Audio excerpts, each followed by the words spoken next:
Hi everyone, my name is Carlos Balmaceda and welcome to my YouTube channel, SQL Portfolio, where I want to help you become a skilled data analyst and create an impressive portfolio.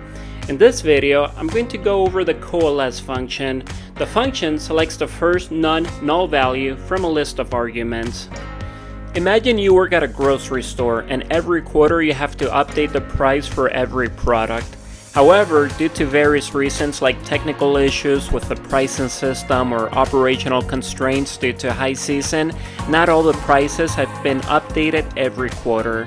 Now, you want to price the products using the latest data. This is where the Coalesce function comes in handy.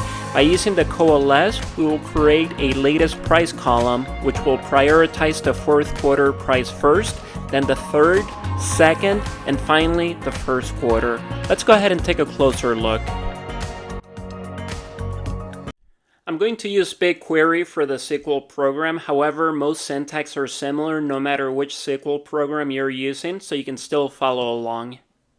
First, we use the select function to retrieve the columns that we want from the table.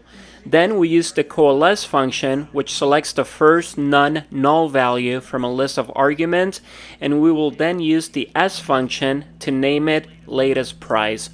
Although the latest price column was already named, because we are using the coalesce function to determine the new value, we have to give it a name using the as keyword. If you don't, BigQuery will automatically give it a name like F0. This is what it would look like. As you can see, I didn't use the as function, and now the column's name changed to F0 after using the coalesce function. Going back to the syntax, the coalesce function takes multiple arguments, in this case the price columns, and returns the first non-null value among them. So we're finding the latest price by checking the fourth quarter price first, and so on, until we find a non-null value.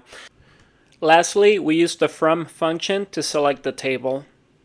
As we observe the results, we find that the most recent price for apples was recorded in the third quarter as the price was not updated in the fourth quarter. Therefore, it reflects a value of $1.10 in the latest price column. For oranges, the latest price was documented in the second quarter, displaying 80 cents in the same column. Similarly, lime's most recent update was in the first quarter, showing 80 cents, while lemon's most recent price was recorded during the fourth quarter, displaying 80 cents as well. The coalesce function efficiently prioritizes the latest data, providing accurate and up-to-date prices for each product in the latest price column. In summary, the coalesce function allows you to prioritize the most recent data and create a unified latest price column. In this example, it was helping you efficiently manage product prices for the grocery store. If you are interested in creating a comprehensive case study that you can showcase to prospective employers, click on the link above or check out my video, Master Data Analysis and Create an Impressive Portfolio. If you found this video helpful, please consider liking the video. Your support not only helps the channel, but also helps me create more content. I hope I was able to turn your thumbs up, and thank you for watching.